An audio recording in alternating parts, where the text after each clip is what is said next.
আমার কষ্ট নাই, সুখ নাই, কোনো অনুভূতি নাই। দিন শেষে শুধু শূন্যতা।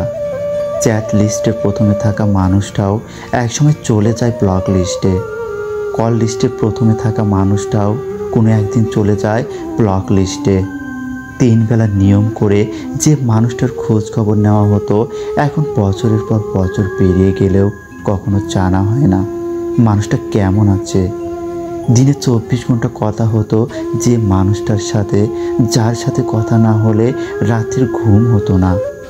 ভুল করেও তার নাম্বারটা আর কখনো ডায়াল করে ওঠানো হয় না। যে মানুষটাকে না দেখলে বুকের ভিতর হাহাকার করে উঠত, চারিদিকে শূন্য শূন্য লাগতো, সেই মানুষটার চেহারাটাও কোনো এক সময় ঝাপসা হয়ে যায়। চেষ্টা করেও তার আগের মতো মনে করা যায় না। আসলে সময়ের সাথে সাথে একদিন সব কিছু বদলে যায়। যেমন চ্যাট লিস্ট, কল লিস্ট, প্রিয় মানুষটার মুখ, শুধু বদলায় না স্মৃতিগুলো।